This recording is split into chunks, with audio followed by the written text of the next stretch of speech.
আসসালামু আলাইকুম বন্ধুরা, বিদেশি উচ্চশিক্ষা এবং স্কলারশিপের একটি গুরুত্বপূর্ণ আপডেট ভিডিওতে আপনাদের সবাইকে স্বাগত জানাচ্ছি।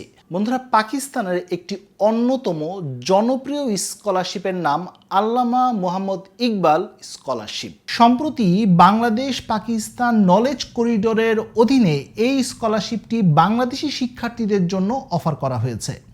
খুবই প্রেস্টিজিয়াস একটি স্কলারশিপ এবং এখানে প্রায় সকল সাবজেক্টই অফার করা হচ্ছে, অর্থাৎ এইচএসসির পর অনার্স, মাস্টার্স, পিএইচডি সকল লেভেলের সুযোগ রয়েছে।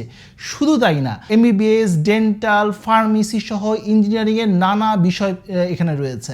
লাখ টাকার একটি স্কলারশিপ এবং প্রায় 500 জন শিক্ষার্থীকে সুযোগ দিচ্ছে এই স্কলারশিপের মাধ্যমে। তাই খুবই গুরুত্বপূর্ণ হতে যাচ্ছে এই স্কলারশিপটি। যারা বিভিন্ন বিশ্ববিদ্যালয় অর্থাৎ বাংলাদেশের পাবলিক বিশ্ববিদ্যালয়ে চেষ্টা করেছেন, যোগ্যতা থাকার পরও পাবলিক বিশ্ববিদ্যালয়ে চান্স হয়নি, অনেকেরই টার্গেট ছিল যে এমবিবিএস অর্থাৎ মেডিকেল বা ডেন্টাল সাবজেক্টগুলো পড়ার, অনেক জায়গায় ট্রাই করেছেন কিন্তু হয়নি।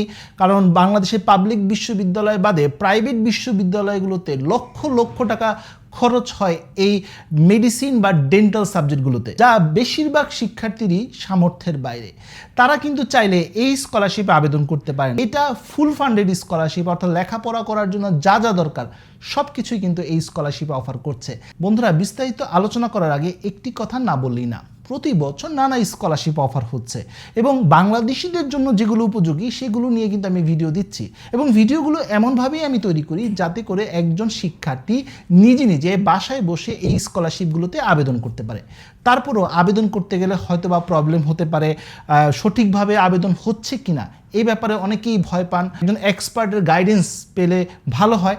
তারা কিন্তু চাইলে আমার পেইড মেন্টরশিপের মাধ্যমে আবেদন করতে পারেন। আমার সাথে যোগাযোগ করার সকল মাধ্যম কমেন্টে দেওয়া থাকবে। বন্ধুরা, এবার আসি বিষয় নিয়ে আলোচনা।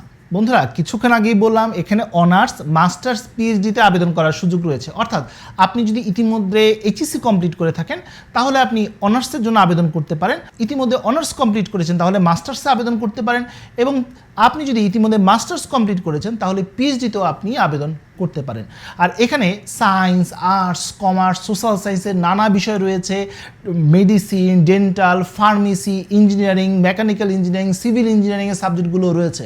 মাস্টার্সের সাবজেক্ট রয়েছে, পিএইচডির সাবজেক্ট রয়েছে। এখানে প্রায় ম্যাক্সিমাম সাবজেক্ট অর্থাৎ জনপ্রিয় এবং ডিমান্ডেবল যে সাবজেক্টগুলো রয়েছে সব কিছুই অফার করছে।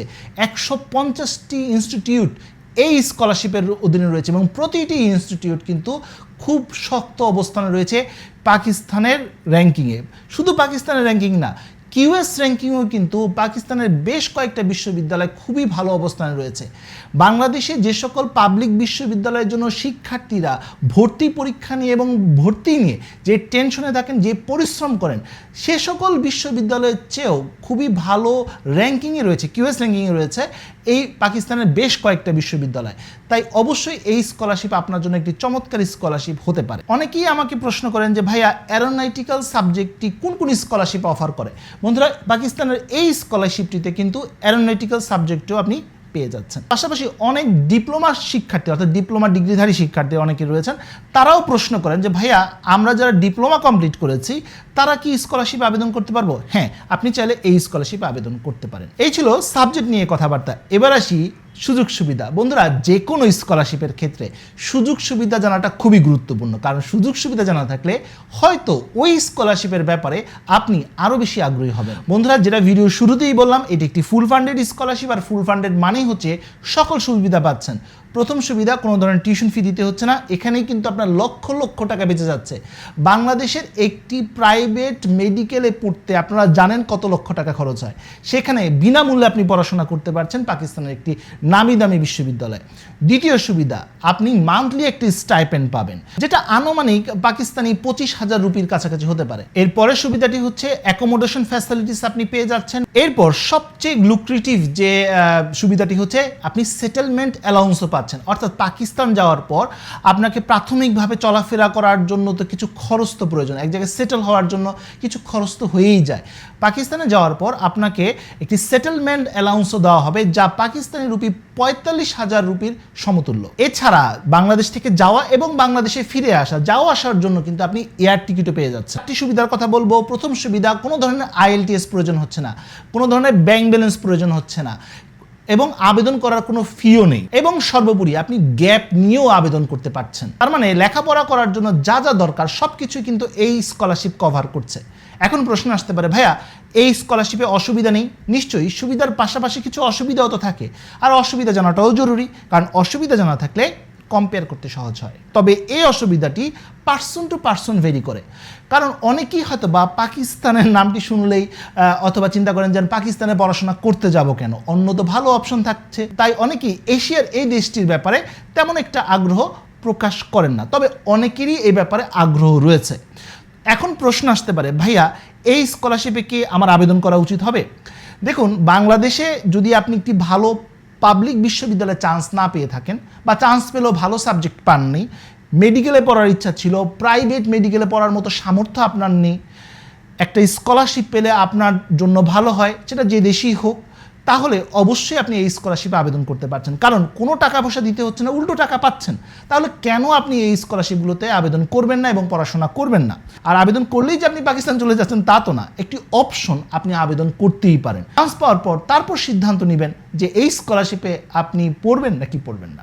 আশা করি আমি বুঝতে পেরেছি। পাশাপাশি আরও দুটি অসুবিধার কথা বলবো। একটি অসুবিধা হচ্ছে যে অবশ্যই আপনাকে ডিগ্রি কমপ্লিট করে দেশে ফেরত আসতে হবে, এবং সর্বোপরি হচ্ছে একটা এক্সামও আপনাকে অ্যাটেন্ড করতে হবে, অর্থাৎ স্কলারশিপে আবেদন করার পর আপনাকে একটি এন্ট্রেন্স এক্সামও দিতে হবে, যা কিছুক্ষণ পরে আমি আলোচনা করছি। এবার আসি শর্ত নিয়ে আলোচনা। বন্ধুরা, বেশ কয়েকটা শর্ত আপনাকে পূরণ করতে হবে। প্রথম শর্ত, বাংলাদেশি নাগরিক হতে হবে, আর অবশ্যই আপনি বাংলাদেশি নাগরিক, কারণ আপনি এই ভিডিওটি দেখছেন, তাই অবশ্যই প্রথম শর্তটি আপনি পূরণ করে ফেলেছেন। দ্বিতীয় শর্ত হচ্ছে বয়সগত শর্ত। যারা ব্যাচেলরে আবেদন করবেন, অর্থাৎ এইচএসসি কমপ্লিট হয়েছে ব্যাচেলর আবেদন করবেন, তাদের বয়স 17 থেকে 23-এর মধ্যে হতে হবে। যারা মাস্টার্স এবং পিএইচডিতে আবেদন করবেন, তাদের বয়স সর্বোচ্চ 35 হতে পারবে। তৃতীয় শর্ত, এটা হচ্ছে রেজাল্ট সংক্রান্ত শর্ত। যারা ব্যাচেলরে আবেদন করবেন, যারা মূলত ডেন্টাল, মেডিসিন, ফার্মেসি, ইঞ্জিনিয়ারিং বিষয়গুলো চয়েস করবেন, তাদের বিগত রেজাল্ট 65% থাকতে হবে। অন্যান্য সাবজেক্টের ক্ষেত্রে কিছুটা কম স্কোর পেলেও কিন্তু আপনি আবেদন করতে পারবেন। যারা মাস্টার্স এবং পিএইচডিতে আবেদন করবেন, তাদের 65% মার্কস পেতে হবে। সর্বশেষে একটি প্রশ্ন অনেকেই আমাকে করে থাকেন যে, ভাই আমি ডিগ্রি পাস কোর্সের শিক্ষার্থী, আমি এই স্কলারশিপে আবেদন করতে পারবো? দেখুন, এই স্কলারশিপে ক্লিয়ারভাবে বলে দিয়েছে মাস্টার্সে আবেদন করার জন্য 16 বছরের এডুকেশন থাকতে হবে, অর্থাৎ 12 বছর পর্যন্ত হচ্ছে এইচএসসি, এরপর হচ্ছে আরও 4 বছর, তার মানে 16 বছর।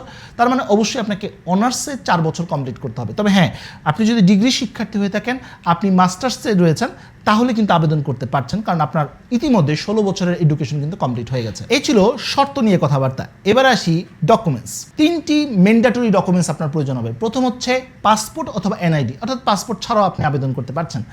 দ্বিতীয় ডকুমেন্টস হচ্ছে আপনার সার্টিফিকেট, মার্কশিটস।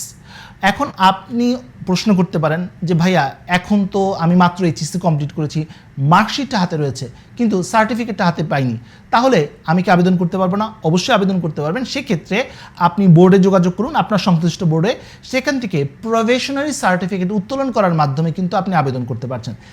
পাশাপাশি যারা অনার্সে শিক্ষার্থী, পাশাপাশি যারা মাস্টার্সে রয়েছেন, তারাও প্রফেশনাল সার্টিফিকেট দিয়েও কিন্তু আবেদন করতে পারবেন, এতে কোনো সমস্যা নেই। তৃতীয় যে ডকুমেন্টসটি প্রয়োজন হবে সেটি হচ্ছে আপনার একটি রিসেন্ট পাসপোর্ট সাইজের ছবিও প্রয়োজন হবে। এছাড়া অতিরিক্ত ডকুমেন্টস হিসাবে যদি থাকে তাহলে ভালো, না থাকলেও আবেদন করতে কোনো সমস্যা নেই। সেটি হচ্ছে আপনার যদি একটি রেফারেন্স লেটার থেকে থাকে, অভিজ্ঞতা পত্র থেকে থাকে, এক্সট্রা কারিকুলার অ্যাক্টিভিটিস থেকে থাকে, রিসার্চ প্রপোজাল থেকে থাকে, আর স্টেটমেন্ট অফ পারপাস থেকে থাকে, তাহলে অবশ্যই সেগুলো আপনি যুক্ত করতে পারেন। এই ছিল ডকুমেন্টস নিয়ে কথাবার্তা।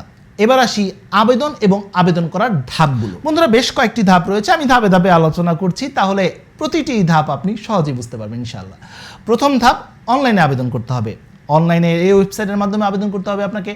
আবেদন করার পর আপনার যে ডকুমেন্টসগুলো রয়েছে সেগুলো অবশ্যই আপনাকে আপলোড করে দিতে হবে। আপলোড করে সাবমিট করে দিলেন।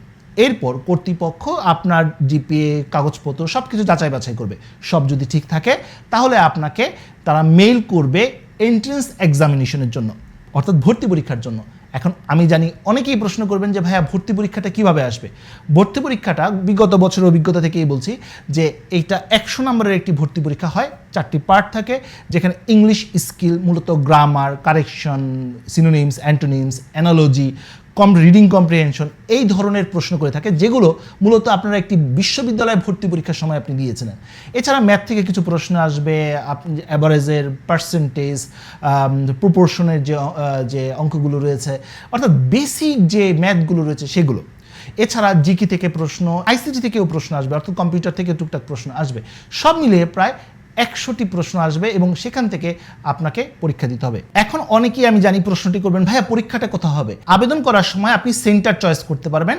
বাংলাদেশের ঢাকা, চট্টগ্রাম, রাজশাহী, সিলেট, বরিশালের মতো বিভিন্ন কেন্দ্রে এই পরীক্ষাটি অনুষ্ঠিত হয়ে থাকে। তবে যখন আপনি সেন্টারটি চয়েস করবেন, যদি ওই সেন্টারে পর্যাপ্ত সংখ্যক শিক্ষার্থী না থাকে, তাহলে কিন্তু কর্তৃপক্ষ সেন্টার চেঞ্জ করে আপনাকে অন্য সেন্টারের কিন্তু পরীক্ষা দেওয়ার সুযোগ দিবেন। তবে সেফ হচ্ছে যে বড় বড় যে শহরগুলো রয়েছে, যেমন ঢাকা, চট্টগ্রাম, এই শহরগুলোতে কিন্তু মোটামুটি ধরে নিতে পারেন যে পরীক্ষা কিন্তু নিশ্চিতভাবে আপনি এখানে অ্যাটেন্ড করতে পারছেন, অর্থাৎ কেন্দ্রে অ্যাটেন্ড করতে পারছেন। এবার আসি দ্বিতীয় ধাপ। দ্বিতীয় ধাপ মূলত হচ্ছে আপনার পরীক্ষা এবং আপনার যে জিপিএ, এই সম্মিলিতভাবে একটি স্কোর তারা করবে এবং এই স্কোরের উপর নির্ভর করে আপনাকে মেরিট লিস্ট প্রকাশ করবে। আর যারা মেরিট লিস্টে টিকবেন তাদের পরবর্তীতে যা যা করতে হবে সব কিছুই কিন্তু পাকিস্তানের দূতাবাস এবং যারা অ্যারেঞ্জ করছেন, অর্থাৎ স্কলারশিপ কমিটি, তারা আপনাকে প্রোভাইড করবে। অর্থাৎ পরবর্তী প্রসেস নিয়ে আপনাকে তেমন একটা চিন্তা করতে হবে না, কারণ এই পুরো প্রসেসেই তারা আপনাকে সহযোগিতা করবে। এবার আসি ডেডলাইন। বন্ধুরা, আবেদন কার্যক্রম ইতিমধ্যে শুরু হয়ে গেছে, চলবে আগামী 10 জুন পর্যন্ত। মোটামুটি হাতে সময় রয়েছে, কিন্তু সময় থাকা অর্থ এই না যে আপনি সময়কে নষ্ট করবেন। যত দ্রুত সম্ভব, অর্থাৎ কাগজপত্র যদি হাতে থাকে তাহলে যত দ্রুত সম্ভব আবেদন করা উচিত। আর যদি আপনার সার্টিফিকেট না থেকে থাকে, বিশ্ববিদ্যালয়ে বোর্ডের সাথে যোগাযোগ করুন, একটি প্রফেশনাল সার্টিফিকেট উত্তোলন করুন, তারপর আবেদন করুন। সর্বশেষ যে কথাটি বলতে চাই, আবেদনটি নিজে নিজেই করা সম্ভব। তারপরও আবেদন করতে গিয়ে যদি কোনো জায়গায় সমস্যা ফেস করেন, আবেদনটা সঠিকভাবে হবে কিনা, প্রক্রিয়াটা সঠিকভাবে করতে পারবো কিনা, এক্সামের প্রিপারেশনটা কীভাবে হবে, সব কিছু নিয়ে যদি আপনি গাইডলাইন চান, অবশ্যই আমার সাথে আপনি যোগাযোগ করতে পারেন। আমার পেইড মেন্টরশিপের মাধ্যমে আবেদন করতে পারেন। আমার সাথে যোগাযোগ করার সকল মাধ্যম আমি কমেন্টে দিয়ে দিব। তো বন্ধুরা, আজ এই পর্যন্ত সবাই ভালো থাকুন, সুস্থ থাকুন। দেখা হবে আগামী কোনো ভিডিওতে। সে পর্যন্ত আল্লাহ হাফিজ।